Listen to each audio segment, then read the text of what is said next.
welcome to 2018. I know that it seems like ages since I posted my last video, and honestly, it feels like that because it has been. So to anyone who's watching my video for the first time, welcome. This is Truly Julia channel. And the purpose behind this channel is to have a medium where I'm able to encourage and uplift people to the point that they're inspired to make an impact, whether it be an impact in their lives, amongst their family and friend groups, and impact in this world. Encouragement is a breath of fresh air sometimes, and exactly what you need to hear to keep going. So without further ado, we're just going to jump right in, and my topic for today is growing pains. Whew, the year 2017 was definitely a year of immense growth. And while I am definitely thankful for all the growth that I went through, I can't say it didn't come at a cost. And I can't say there weren't growing pains that were affiliated with that growth. Growing pains refers to the physical, emotional, even spiritual pain that sometimes seems to come with this season of change in your life where the growing process takes place. 2017 was like mine, that was filled with a lot of disappointment, hearing a lot of no's, losing some friends, ending some relationships, and having to just balance a lot and go through a lot. This message is for you. So in the year 2017, I was going to school, I was working a job. God laid it on my heart to start a nonprofit to provide mentorship to women of color. And so I was doing all of those things, and it took a certain level of discipline that I didn't even know that I had. And so in doing that, I had to really analyze a lot of the friendships and people that I was investing my time in, and a lot of things had to go. And God was cutting things out of my life left and right, things that I, in my mind, thought I needed and I couldn't live without. And so that's where a lot of the growing pains came.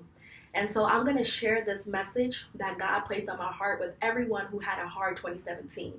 To those people who feel like they came into the 2018 with nothing, crawling on all fours because they barely made it in 2017. This message is for you. So basically, God laid upon my heart that, you see, as a worm, you're able to crawl wherever you want. You have free reign, but in the places that you're crawling, it's oftentimes on lower ground. And so when you are placed in a cocoon, it may seem like a period of isolation. It may seem like a period where you're trapped.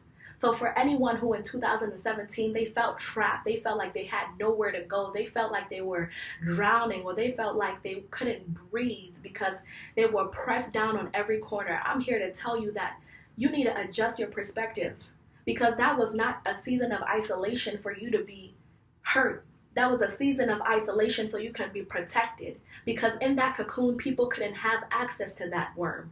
In your 2017 and your period of what seemed like isolation, people couldn't have access to you. People who you would speak to all the time were no longer calling your phone. Friends that you thought you were friends with for a long time were no longer there because they couldn't have access to you. There was a hedge of protection over your life in 2017 that people who couldn't be taken to the next level of your life had to go. It had nothing to do with you. It had everything to do with God's plan and his destiny for your life to elevate you. You see, when you become a butterfly, you have new wings that takes you to heights that you could have never been if you remained as a worm. But you see, what happened for me is in my period of growth, I can tell that I wasn't the Julia that I used to be anymore. I could tell that things that would have angered me so quickly, I was able to deal with more patience. And yet there were people who refused to acknowledge my growth. It didn't matter that I knew how far I had come. They would constantly remind me of who I used to be, or things I used to do, or the way I would have reacted. And God laid upon my heart, the reason why they're so uncomfortable with my growth is because it reminds them of their own stagnancy. And that's something that they don't want to deal with. And so they say things like, oh, wow, Julia, you changed, or you're so different, or you're so brand new. In 2018, let people tell you you're different. In 2018, let people tell you you're brand new. It's good to be new. It's good to let go of dead things. It's good to grow, even if it takes pain to be able to do that. From the time we're a toddler to the time that we are taken off of this planet, life has inevitable growth. And the depth of who you are is how you deal with those changes, how you're able to be flexible and roll with the punches and realize that God has a better plan on your life than anybody has to say about you.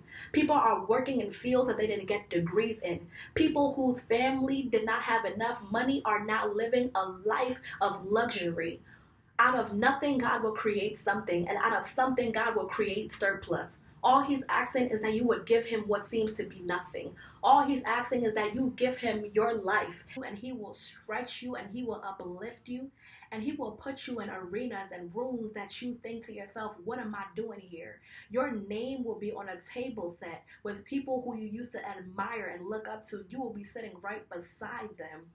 So with this message, I know it's a little longer than my other messages, but I just wanted to inspire you to keep going. It may have seemed like 2017 had a lot of pain affiliated with it, but trust me, do not negate the growth that came with that pain. You are a totally different person, and it is a blessing to be who you are now, to be ready to take on 2018. So I hope you're not just hearing my message, but you are truly listening and inspired to be a better you and the best versions of yourself possible. Have a blessed day. Bye-bye.